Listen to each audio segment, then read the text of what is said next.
I'm ready for a different season. You All over right. the hot? I'm over that summer.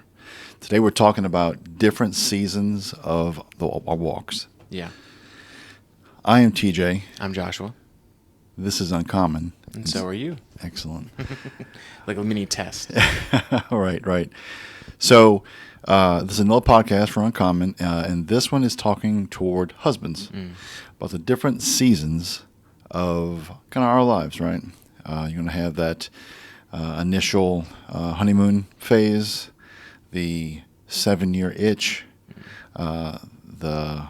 maybe the empty nest type things, and so we're going to talk through a few of these, just to kind of like a refresher course on what are you preparing for, what stage you're in now, how are you handling that, on and on. So our verse focus on this is Ecclesiastes 3:1.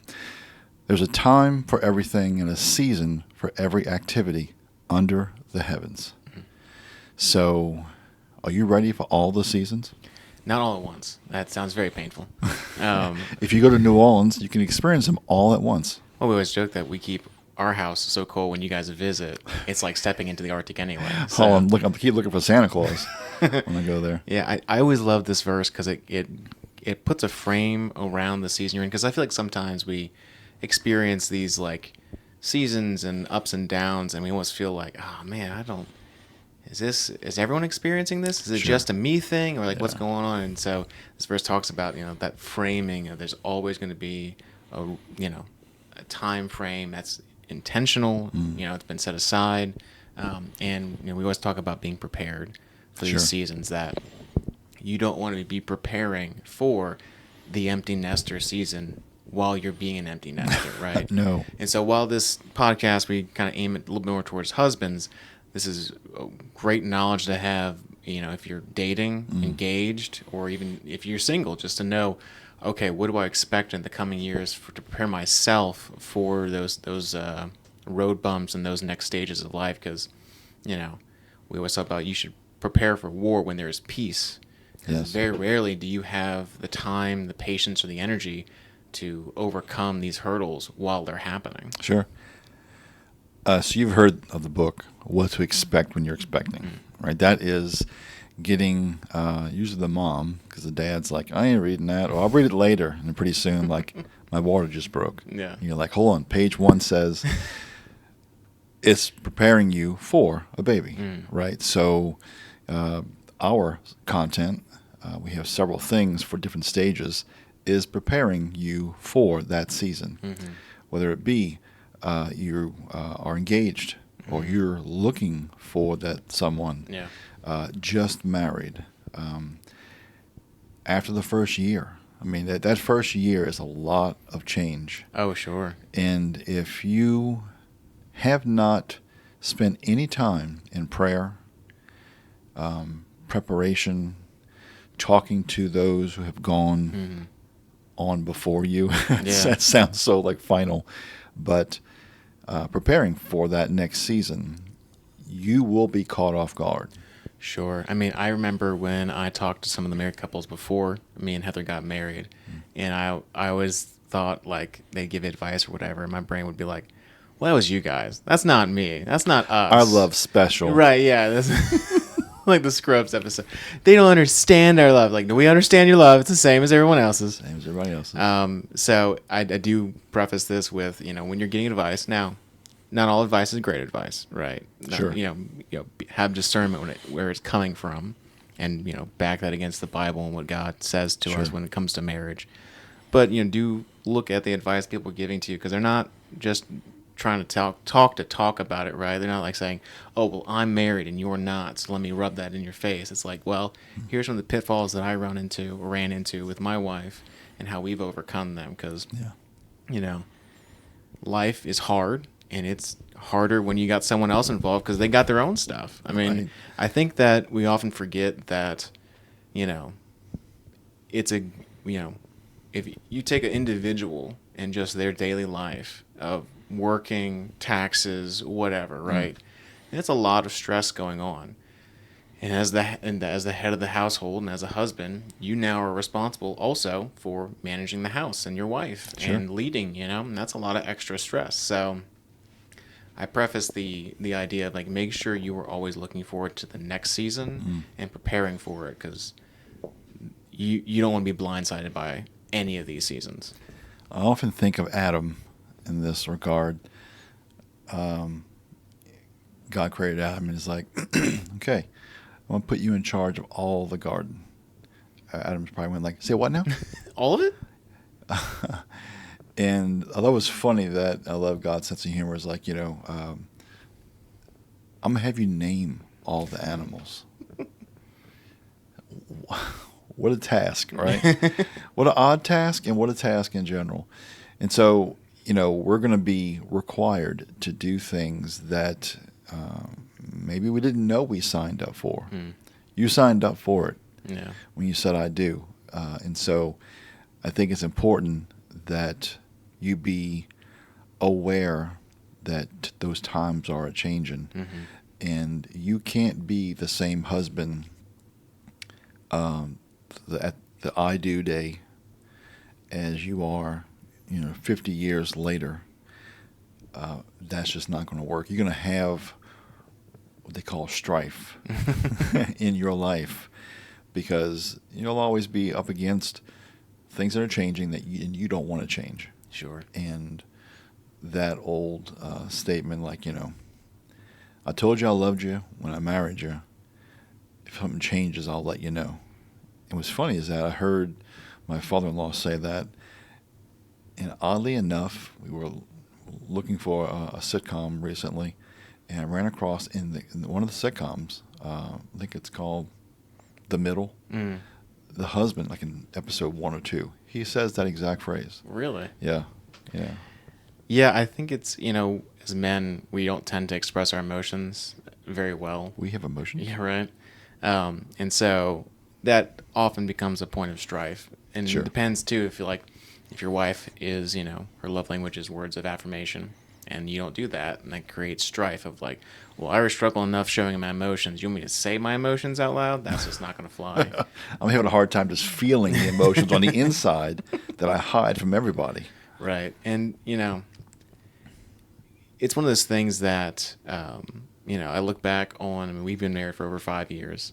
And I look back at our wedding day right before COVID and then now, and I don't recognize the people that we were before. And I think that's a good thing. I mean, I think and that's every aspect of life, whether that's you being a husband, being a Christian, being an entrepreneur, whatever the case may be. Sure. You shouldn't look back over, 6 months to a year behind you and go, I'm the exact same person I was back then. Right.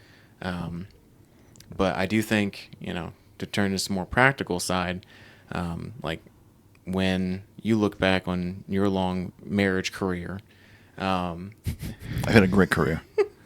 Like what are some like the practical piece of advice you can give someone maybe in that first year of marriage, in middle stretch, and then empty nesters? Oh, this one is always locked and loaded.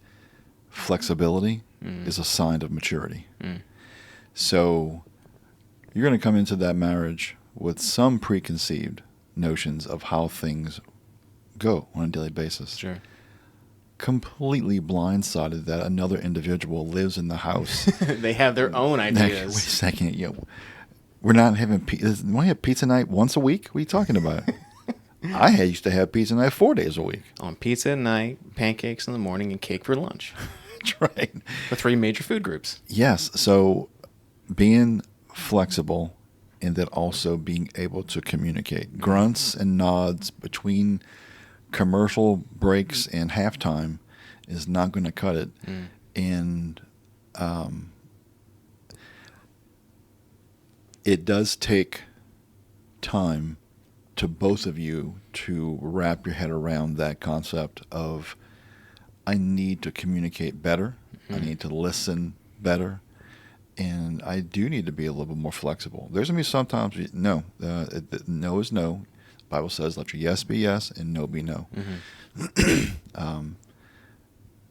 I think if you don't communicate with your spouse, I feel like communication is going to be thrusted upon you, because you'll be like, we need to talk.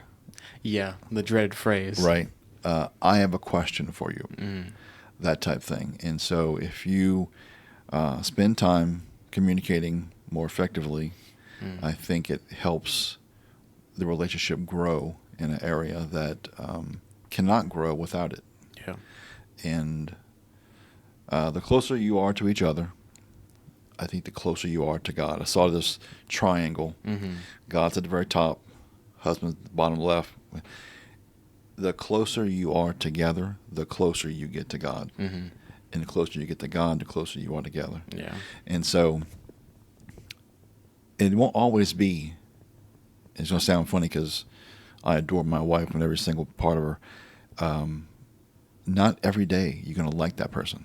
And that's going to sound strange. We've been married for 35 plus years and then dated 5 years before that. So I can say that there are days that I'm sure, mom's like, that guy. That bullheaded fool. That dude, and that's, some of the vows, right? And, but I do think that that's why they say marriage requires work. I think that's what they're referring to, that process of getting to be able to communicate with each other effectively, growing, sharing, compromising, that kind of stuff. Yeah.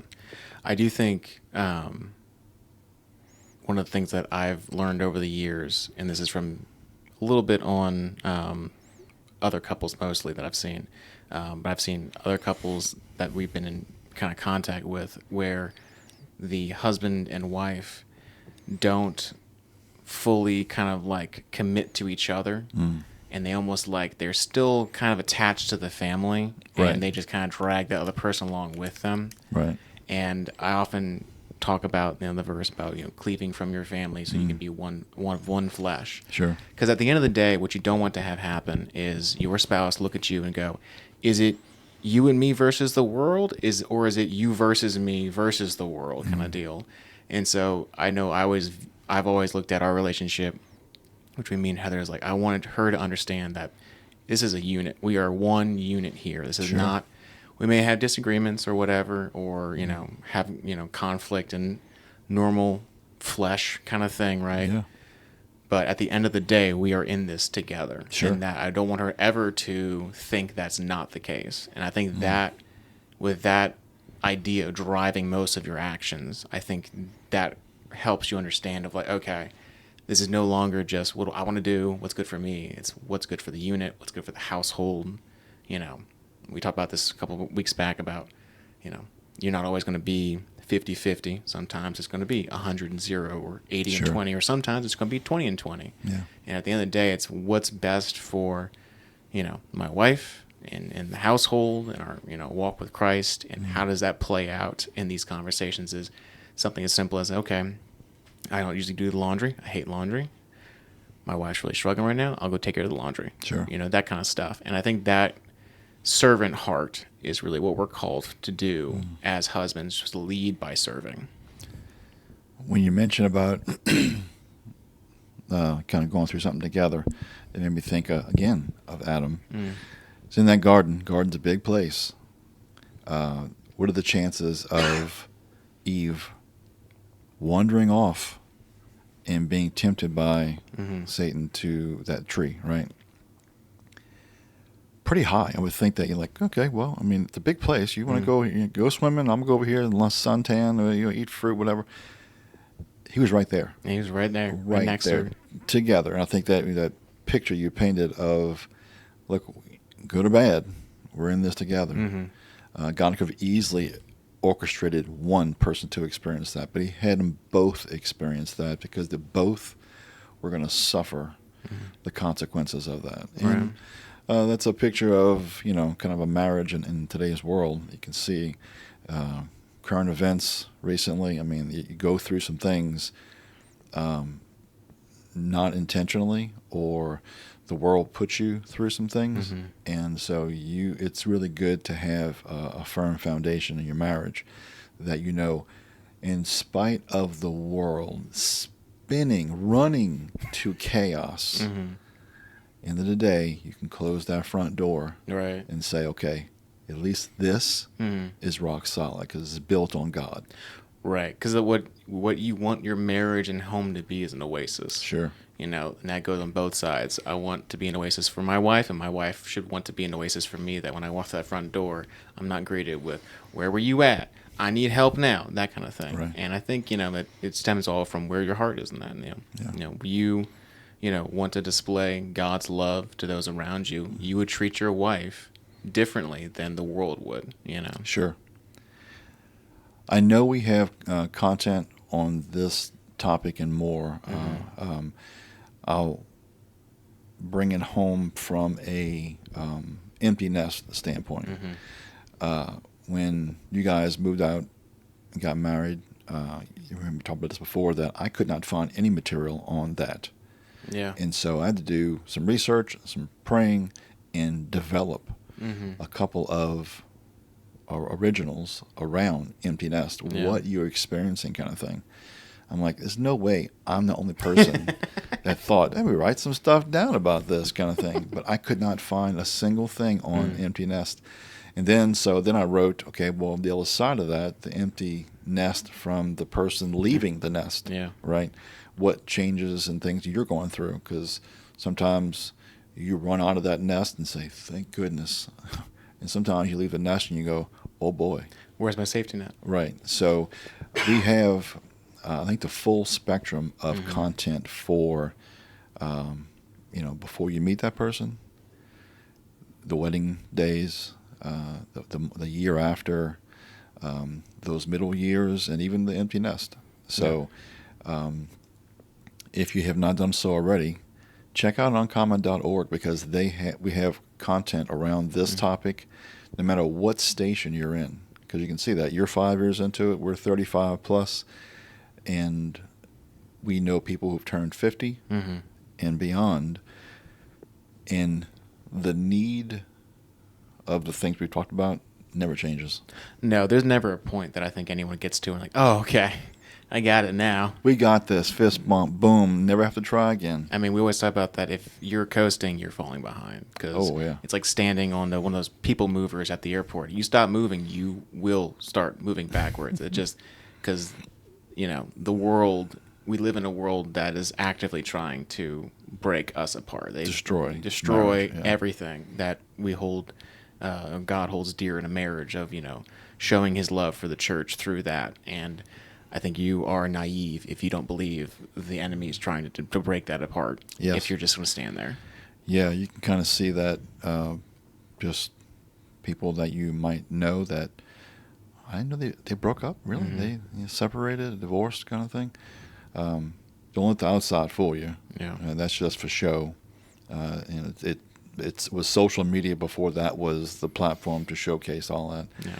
So, okay, well, the battle cry here is to be in the season you're in right now, but prepare for the next one. Yep. And this holds a lot of truth for dads as well. We'll probably cover that later on. But if you have not checked it out yet, look at uncommon.org for a membership, because you'll get access to all kind of content that we've been talking about. If you don't have a membership, you'll have access to some devotions and blog articles around this. But the specific content we were speaking about is for members. And so check out the website, uncommon.org. And we want to thank our sponsor today. I think it is for Wilson Technology Group. So I want to thank Robbie and the team for always being a great supporter of the group. So, Joshua, hit him with it. If you're going to be something, be uncommon.